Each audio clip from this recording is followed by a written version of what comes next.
Well, good afternoon, good morning, or good evening, depending on when you're listening to this. You're listening to the Fueling Growth podcast, and my name's Phil Seeva, and I'm your host for the next 20, 30 minutes. Who knows how long it will take. Now, I am not, as you know, regular listeners will know that I'm not allowed here in this office/studio on my own. So today I am chaperoned by the experienced Martyn King. Martyn, welcome to the podcast. Thank you very much, Phil. Always a pleasure to have you. Now, you and I haven't done one for a while, have we? No, a few months now. So we better line some more up after this. Well, indeed we will. Our podcast, I always find much better than the podcast I do with Steve. Whatever you do, don't tell him. Of course. That's fair. Now, as again, the other rule of the podcast is you have to bring a guest in with you every time we do this. So would you like to introduce today's guest for us, please? I'd be delighted to introduce today's guest. Today's guest is Rhodri Davey, who is managing partner of Kitson and Boyce Solicitors, somebody I've known for quite a long time, 20 years. And we're going to be talking, Rhodri's going to be educating us about mergers. Well, Rhodri, welcome to the podcast. This is your first time on our podcast. You've done a podcast before? It's my first podcast, full stop. Are you like a podcast virgin? Well, That's what I like. I wasn't going to put it like that. Well, I've gone there already. We're about 2 minutes in and I've gone there already. Well, welcome to it anyway. Thank you very much. I'm sure, as I said, we deliberately try and keep this at a sort of a certain level. We don't want to get too deep into it. This is not a heavy podcast, but it is designed to be informative and professional. So let's kick off with some questions if you two are okay with that. Right. As you said, Martyn, we're talking about mergers and acquisitions. Let's go for a quick fire question. Mergers and acquisitions, good or a bad thing, Rhodri? Well, I'm bound to say they're a good thing, having just done one within the last 12 months. So yeah, I'm feeling very positive about business growth through merger and acquisition, definitely. Good. Well, hold that thought. Martyn, good or a bad idea? Great idea. There we go. Right, let's get into the detail, shall we? Rhodri, you said that you fairly recently got involved in a merger. Do you want to give us some background on that and something that we can hang our hat on? Yeah, certainly. So October last year, 1st of October, we brought two law firms together. One was Kitsons and the other was Boyce Hatton, both long-established Torquay-based firms, although with offices in other parts of the county as well. But that's where the heart of the two firms were. And we brought them together and rebranded as Kitson Boyce. So 1st of October was the first day under the new brand and the new firm. And I have to say, it's been really good ever since then. I mean, that is very recent in reality, isn't it? So it's still fresh in the mind. Now, Martyn, you also have some experience with this, but I'm going to come back onto yours in a minute. But Rhodri, I guess the question really is, why would you go through this whole thing? What's the main reason for deciding to go through a merger? Well, for us, it was primarily about being better than we would have been as two individual firms. You don't do these things just to get bigger. You do these things to gain something else alongside that. And it's been an interesting time coming out of the pandemic. Recruitment was very, very difficult. We had gaps in our sort of people strategy. They had gaps in theirs. We realized actually how well those two fit together. And some of the teams were able to get much, much stronger as a result of bringing them together. So it was all about that sort of growth, not just numbers growth, but people growth. Yeah, teams. but I guess in a way, I mean, one of the obvious things about any sort of growth that you look at, the obvious way to do it is to increase your sales, increase your profit, and slowly, organically get bigger. But with a merger, that's a completely different thing. You go from one level to a completely different level. But it is not without its complications. Is that fair to say? It's a really complicated thing to undertake. And the reality is that on both sides of the merger, none of us had done it before. Right, okay. And so we were very much, learning as we went. We surrounded ourselves with really good advisors, and we just had a list and we worked our way through it. So it is complicated, and there's no doubt about it. The most complicated element is the people element, because everything else you can distill to, spreadsheets and lists but whereas when you're bringing two well-established groups of people together and asking them to buy into a new vision, that's the most challenging bit, and that's the bit that you can't really predict in advance. You just have to do everything you can to make sure that those two groups come together well. I would say that's the biggest complication with it. And I mean, would it be fair to describe a merger as a sort of a corporate marriage of some sort? Yeah, probably. And not without its complications. Let's not go into the depth of that one. But I guess it is, isn't it? Yeah, it's all about getting on with the people that you're going to be in business with going forward. I mean, law firms traditionally are run as partnerships, and partnerships are a lot like marriage as well, because you're so invested in the relationship, albeit a professional one. Right, that sounds expensive instantly. I get a twitchy eye just thinking about it. Martyn, you have a similar experience. Yep. Well, I mean, you have had a merger as part of Fuel. Do you want to give us some background on that?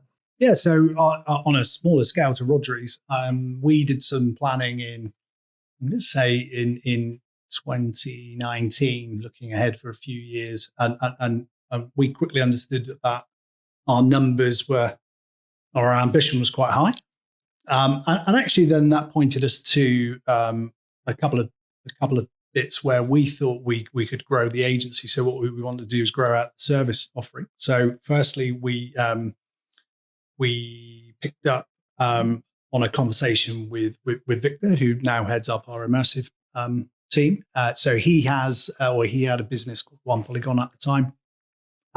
We did a bit of work with them and started to have a conversation about bringing Victor on board. We got him on board in November 2019 when we moved into this office, actually.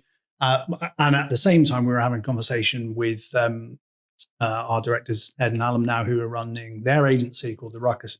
And we brought them on board in January 2020. Wow. And then soon Nothing got else to know, going on then, was there? Yeah. And then soon got to know each other and test out that relationship a few months later when the pandemic kicked in. So, yeah. I mean, just as you mentioned that, I mean, you've talked about it being pre-pandemic, and Rhodri, you've talked about it being post-pandemic. Do you think there's something in some of the timings and the way we think in terms of how we want to grow businesses now, that we don't just go organically, revenue, profit, grow? We are thinking in different, better, more creative, more efficient ways of developing businesses. Is that true to say? And do you think there is something linked to the pandemic as a result of that? I mean, it could be no, that doesn't matter. No, I think there quite possibly is. We all, not just in our sector, but most clients that I spoke to, found a real challenge with recruitment coming out of the pandemic. Initially, everyone thought that the whole working world had changed and you could be based in Cornwall and working in London.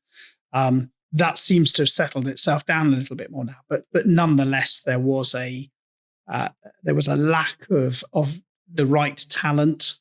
And so we're all sort of fighting for the same people in a recruitment. And so organic growth, whilst it's always arguably a more gentle growth, allows you to invest over time.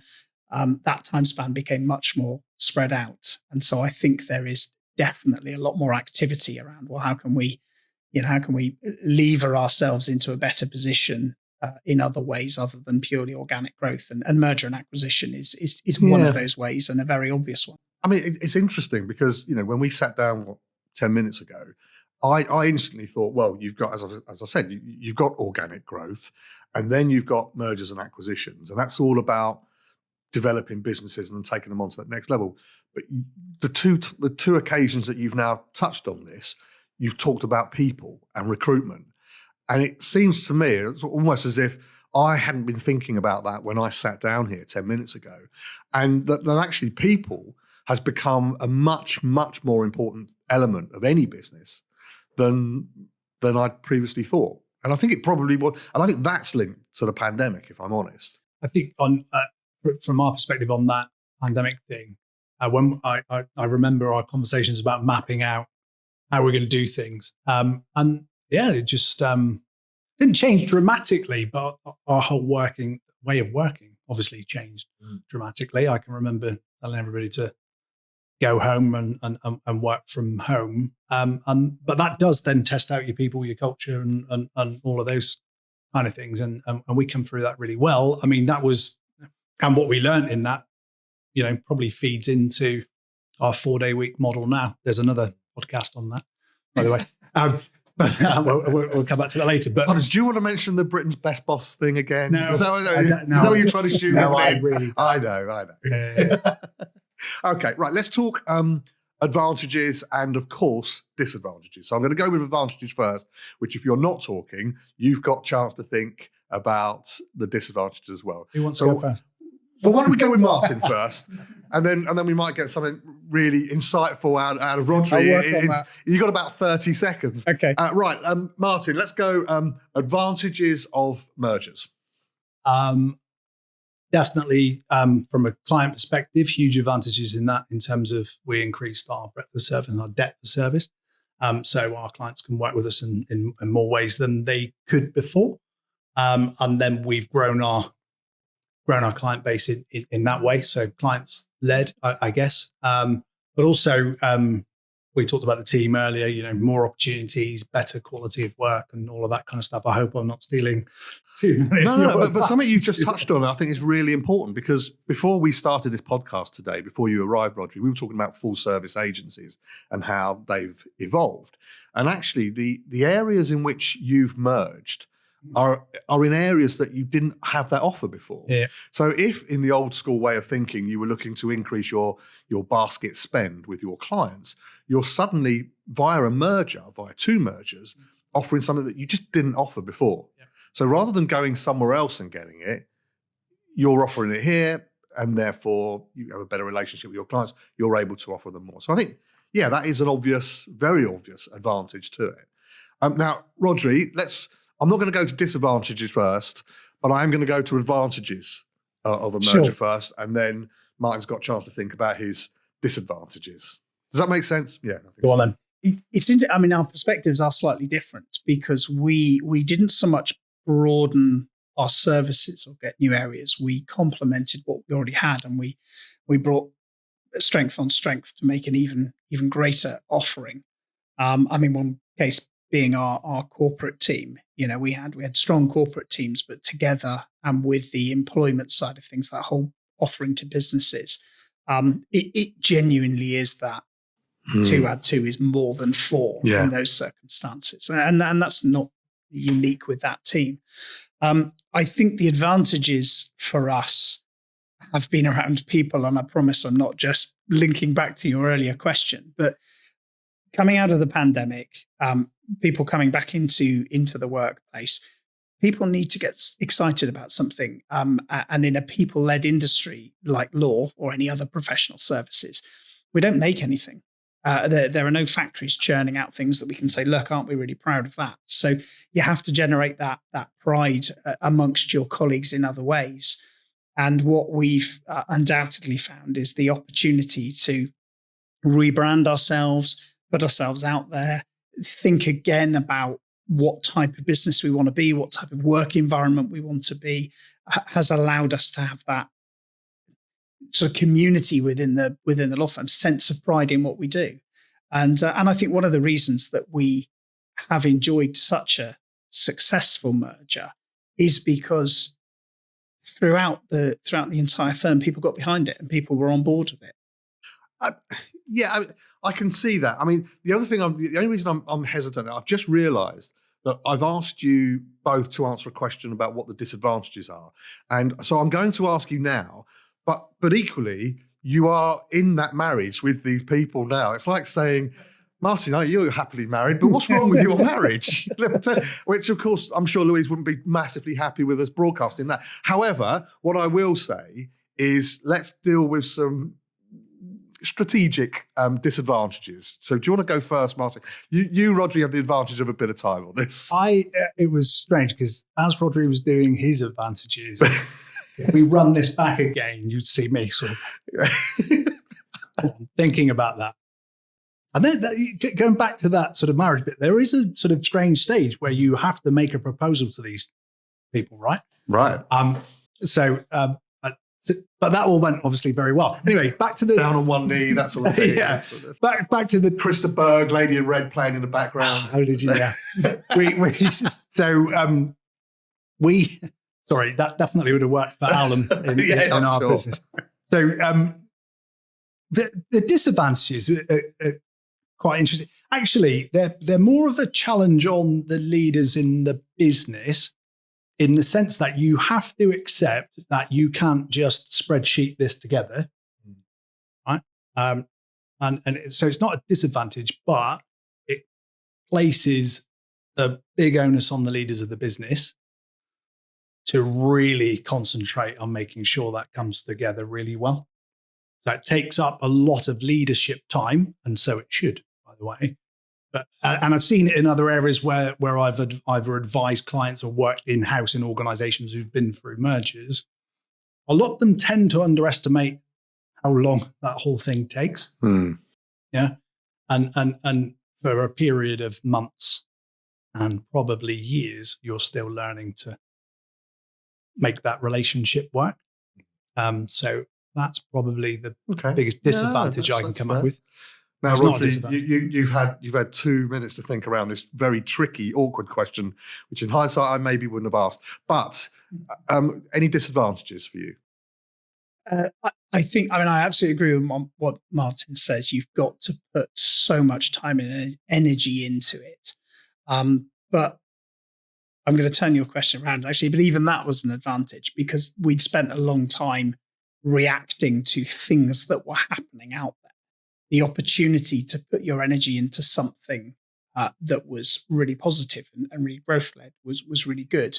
But it does distract from core business. And it is expensive because you have to rebrand. I shudder to think how much money I spent on stamps just with a different name on it so that we could stamp documents. There's all those sorts of things that you think, good heavens, all of the detail that you don't necessarily get your head into at the beginning. But really, I'm struggling to find disadvantages, certainly in our experience. And I will say that is 100% a testament to the partnership that I'm in and I'm now in and the staff that we've got on board, because it could have gone very wrong. These things always do. But I guess in a way it's an unfair question, because if I was asking this question and you'd both had terrible experiences of mergers, then obviously you'd have had some disadvantages. It's not a surprise that you're scratching your head going, what are the disadvantages? Because they've obviously gone very well. But maybe if I asked you a slightly different question, first of all, you, Rhodri, what advice would you give to someone that had a business that was around your sort of size? What advice would you give them? Wow. If they were considering a merger. I would say absolutely do it, but only if the stars align. Because I do count myself as fortunate that a lot of the things that I looked at and thought, well, I think it'll work, but I don't know it will work, actually turned out to have been the right decision. Because, like I said, there's only so much you can spreadsheet together. A lot of it is gut feel. A lot of it is building those relationships with those people that you're going to be in business with. I mean, these things you talked about, the sort of proposal equivalent, and these things don't just look at somebody's website and go, they look good, let's pick up the phone and speak to them. Relationships are built organically. And actually, the pandemic was a huge factor in that, because Kate, who's the managing partner at Boyce Hatton, and I were part of a local managing partners forum run by the local law society. All right. And in the pandemic, we were meeting on Teams every 2 weeks. Right. Okay. So competition and all of that went out the window. You had a group of managing partners who all wanted each other's businesses to be there at the other side of the experience. And it was actually a very supportive, collaborative space. And that's really where I got to know Kate. And then that's an interesting takeaway from that situation, which is very difficult. I get that. Martyn, any advice from yourself on this? Yeah. So Rhodri actually touched on what I was going to say, because so the question is, what advice to people considering it? If you've got that in your growth plan, your potential merger partners already probably within touching distance somewhere. So Rhodri had his sort of Law Society get together piece. With us, we started up in the formation zone at Plymouth University, and actually that was an incubator facility. So we grew out of that and moved out.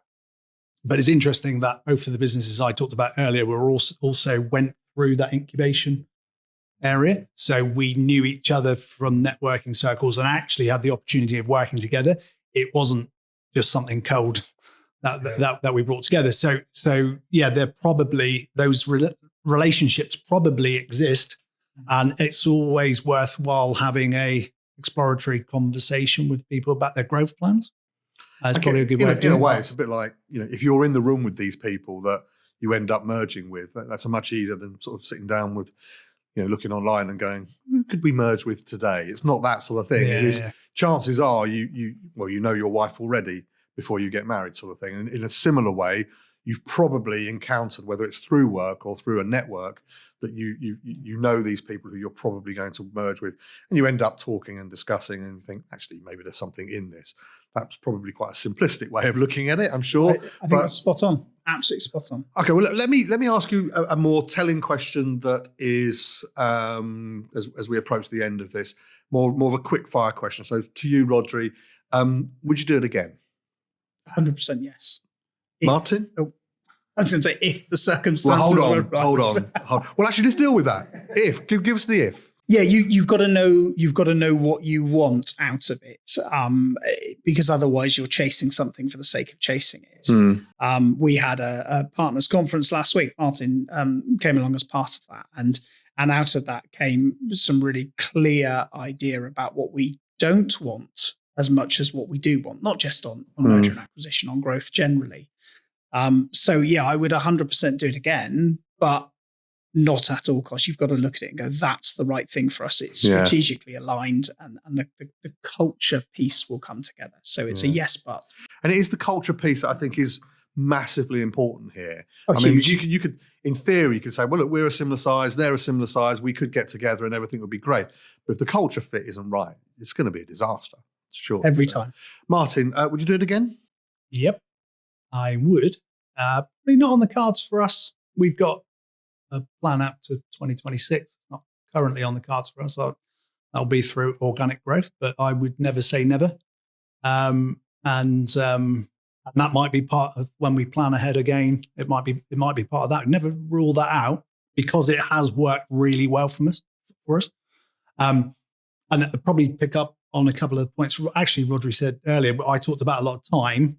But you said energy, and I think energy is quite a big word there. So the organisation needs to have the energy, and the sort of purpose behind it. So if those circumstances were right, yeah, absolutely. And it's a comms message as well. I mean, internally, you've got to not sell this to people, but you've got to keep people in the picture as you're going. You've got to take them with you. Otherwise, you might turn around and have no one, to take on the merger with you. So, look, I mean, it's been fascinating, actually. So thank you very much, Rhodri, for coming in today and joining myself and Martyn. I feel genuinely as if I've learned something today about you don't just look at mergers as bolt-on profit. You've got to look at it as and it's not, and in a way, this podcast is all about growth.